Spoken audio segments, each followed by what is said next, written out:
আর্জেন্টিনার গুরুত্বপূর্ণ ম্যাচের আগে আমাদের স্টুডিওতে যুক্ত হয়েছেন একজন আর্জেন্টাইন ফ্যান তারেক হাসান শিমুল। আপনাকে স্বাগতম। এবং যেমনটা দেখছি আর কি, টানা দ্বিতীয়বারের মতন সেমিফাইনালের সামনে দাঁড়িয়ে আর্জেন্টিনা। এই ম্যাচের আগে আসলে সমীকরণটা কেমন দেখছেন? কতটুকু কঠিন হতে পারে সুইজারল্যান্ড বাধা? ছোট দলগুলো আসলে এখন মানে কোয়ার্টার ফাইনালে এসে ছোট বলাটা ভুলই হবে। তবে আমরা এর আগের নকআউট পর্বে যেগুলো দেখছি, কেপ ভার্দের কথা যদি বলি বা মিশরের কথা বলি, সুইজারল্যান্ডের যদি বলি যে আর্জেন্টিনার তুলনায় শক্তিমত্তায় পিছিয়ে, এই দলগুলো নর্মালি যেটা দেখা যায় যে বড় দলগুলোর বিপক্ষে ইভেন আর্জেন্টিনা, ফ্রান্স, ইংল্যান্ড এরাই তো টপ ফেভারিট, স্পেনের কথাও বলতে হয়। তো তাদের বিপক্ষে এই টাইপের দলগুলো নর্মালি আমরা এই বিশ্বকাপে বিশেষভাবে দেখছি খুব বেশি ফেমাস মানে লো ব্লক ডিফেন্স করতে।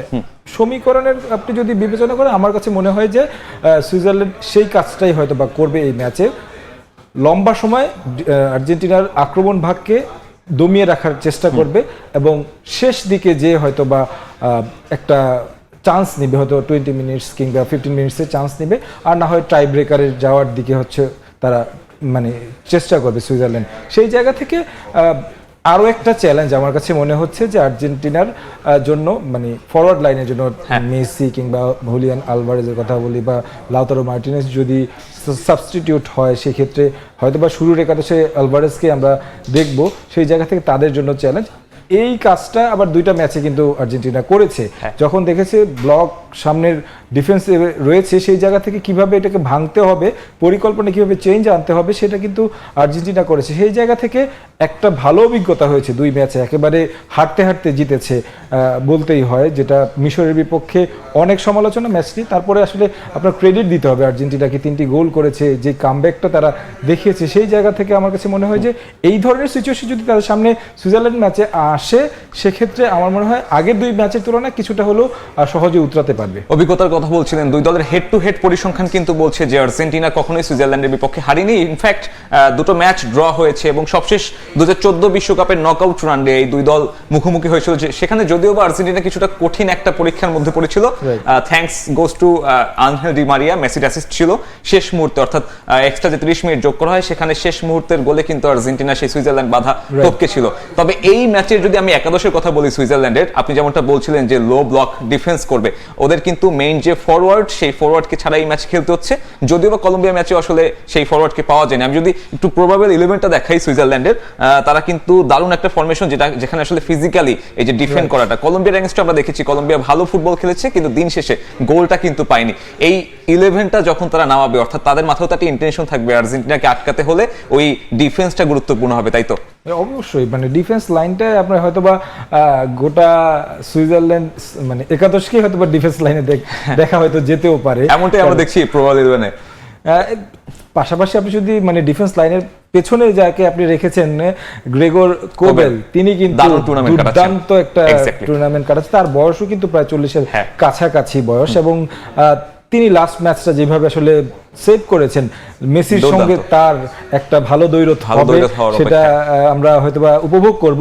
পাশাপাশি আপনি যেটা আসলে বলছিলেন যে ডিফেন্স লাইনের বা মিডফিল্ডেও যদি দেখি, আমরা মনে হচ্ছে যে একেবারে ওই আরো একটা লো ব্লক ডিফেন্স আমরা হয়তোবা দেখব সুইজারল্যান্ড, সেটাই আসলে করতে চাইবে আর্জেন্টিনাকে আটকানোর ক্ষেত্রে। তবে আর্জেন্টিনার কোচ লিওনেল স্ক্যালোনি আসলে তিনি জানেন কিভাবে এই জায়গা থেকে উতরাতে হয়। আমরা যেটা দেখেছি যে আসলে লিওনেল মেসি আসলে মিডে খেলছিলেন লাস্ট ম্যাচটাতে মিশরের বিপক্ষে, যখন তিনি আসলে বারবার আক্রমণে বক্সেই ঢুকতে পারছিলেন না, তখন কিন্তু তিনি তার পজিশন চেঞ্জ করেছেন, উইঙ্গে গিয়েছেন। তার যেই ছোটবেলার যেই পজিশন, সেই জায়গায় তিনি যে কিন্তু সেই মিশরের যেই পরিকল্পনাকে ব্রেক করেছেন, বড় বড় শট বা বড় ক্রসগুলো আমরা দেখেছি। সেই জায়গা থেকে আমার মনে হয় যে ক্রিস্টিয়ান রোমেরো লাস্ট ম্যাচে আসলে ত্রাতা হয়ে এসেছিলেন। তারপরে আপনি যদি বলেন এনজো ফার্নান্দেসের কথা, এই ধরনের ক্যারেক্টারকে আসলে আমরা হয়তো বা দেখবো যে বের হয়ে এসে ম্যাচের ভাগ্যটা মানে বদলে দিচ্ছেন।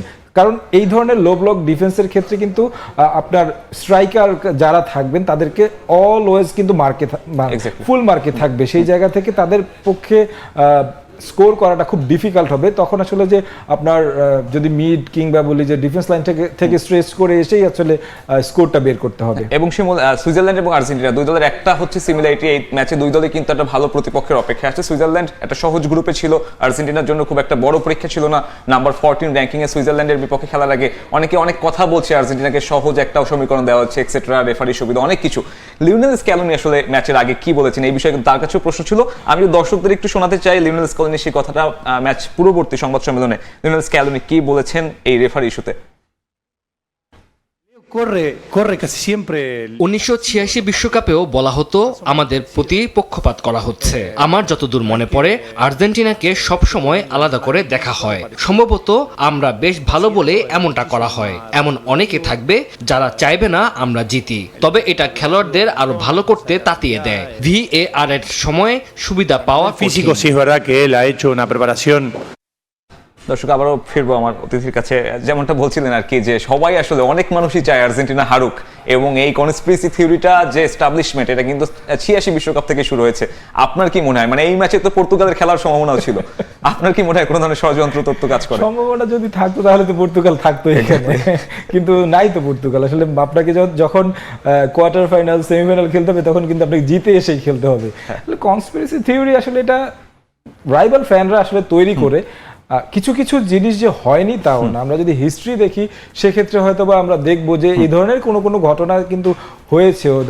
বিশেষভাবে আর্জেন্টিনার কথাও বলা হয় যে রাজনৈতিক হস্তক্ষেপ ছিল যখন আর্জেন্টিনাতে ওয়ার্ল্ড কাপ হয়েছিল, বলিভিয়ার বিপক্ষে 6-0 গোলে সেই জয়টাকে নিয়ে অনেক ধরনের কিছু ঘটনা ছিল। তবে বর্তমান পৃথিবীতে এসে আপনি যে খুব বেশি এদিক সেদিক করতে পারবেন সেটার সম্ভাবনা একেবারেই স্ক্যালোনি বললেন যে ভিআর এর যুগে আসলে খুব একটা এসব কঠিন। শিমুল, আর্জেন্টিনার ম্যাচ নিয়ে অনেক আলোচনা করলাম, কিন্তু সকালের ম্যাচ, তার আগে আরো একটা ম্যাচ রয়েছে, যদিও বা দর্শকের আগ্রহ হয়তো কিছুটা কম, তবে একটা দ্বৈরথ কিন্তু সব থেকে বেশি উপভোগ করতে পারে, সেটা হচ্ছে হ্যারি কেইন বনাম আর্লিং হল্যান্ড।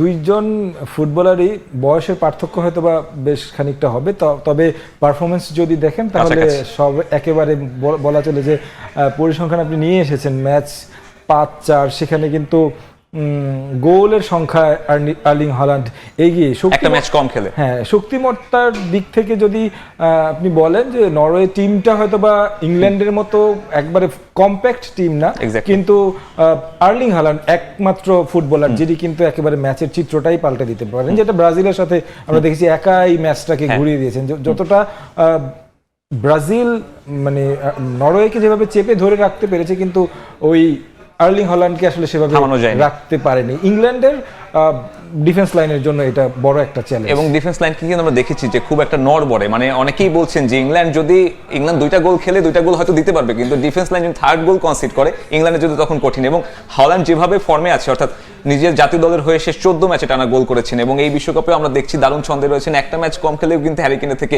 এগিয়ে আছেন, এবং হ্যারি কেইন নিজেও স্বীকার করেছেন যে হল্যান্ডের রোলটা অনেকটা তারই মতো, এবং হল্যান্ড আসলে বলেন যে ডিবক্সের মধ্যে বল পেলে তাকে আসলে থামানোটা কঠিন।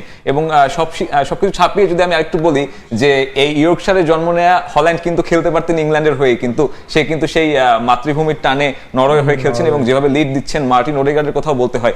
নরওয়ের অনেক সাপোর্টার আমরা দেখছি, বিশেষ করে ব্রাজিল ম্যাচের পরে হল্যান্ডও অনেক জনপ্রিয়তা পেয়েছে। হয়তো ক্লাব ফুটবল ফলো করলে হল্যান্ডকে চিনতে পারতেন।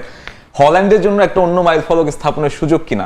নিঃসন্দেহে হল্যান্ড মানে এই একেবারে নিজেদের বিপক্ষেই খেলতে হচ্ছে, তার ক্যারিয়ারটা একেবারে বেশিরভাগটা সময় কিন্তু ইংল্যান্ডেই খেলছেন, এবং কি ম্যানচেস্টার সিটিতে, সেই জায়গা থেকে প্রতিপক্ষকেও কিন্তু তার ভালোভাবে চেনা আছে। আর হ্যারি কেইনের সঙ্গে এই দৈরথটা কিন্তু জমজমাট। আর যদি আপনি গোল্ডেন বুটের কথাও বলেন, আর্লিং হল্যান্ড কিন্তু সেই রেসে আছে, আপনি হ্যারি কেইনকেও কিন্তু ফেলে দিতে পারেন না একেবারে। আর তিনি তার মনে হয় যে শেষ বিশ্বকাপে খেলছেন হ্যারি কেইন, সেই জায়গা থেকে কেইনও চাইবেন যে তার বিশ্বকাপটা স্মরণীয় করে রাখতে। ভালো একটা দ্বৈরথ হবে দুই স্ট্রাইকারের মধ্যে, সেই জায়গা থেকে আমার কাছে, আমি যদি কম্পেয়ার করি টিম ওয়াইজ সেক্ষেত্রে নিশ্চয়ই ইংল্যান্ড এগিয়ে থাকবে, তবে যে চ্যালেঞ্জটা থাকবে ডিফেন্স লাইনে আর্লিং হালান্ডকে আটকানো, সেটা যদি না আটকাতে পারে সেক্ষেত্রে কিন্তু আমার মনে হয় নরওয়ে বের হয়ে যেতে পারে। আর একটা ডেঞ্জারাস স্পট হচ্ছে নরওয়ে আসলে এখানে হারানোর কিছু নেই। ইংল্যান্ডের জন্য একটা বড় চ্যালেঞ্জ যে ট্রফিটা আসলে ঘরে ফিরবে কিনা এবং ইংল্যান্ড কি সেই চাপটা নিতে পারবে কিনা, সেটাও একটা বড় প্রশ্ন।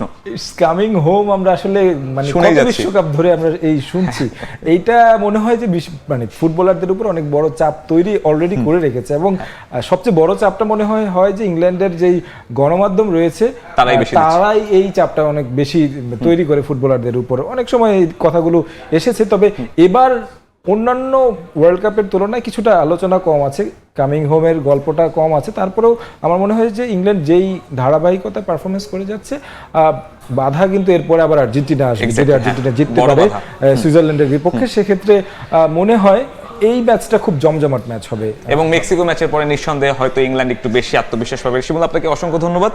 দর্শক, কথা বলছিলাম আমার সহকর্মী তারেক হাসান শিমুলের সঙ্গে কোয়ার্টার ফাইনালের বাকি 2 ম্যাচ নিয়ে।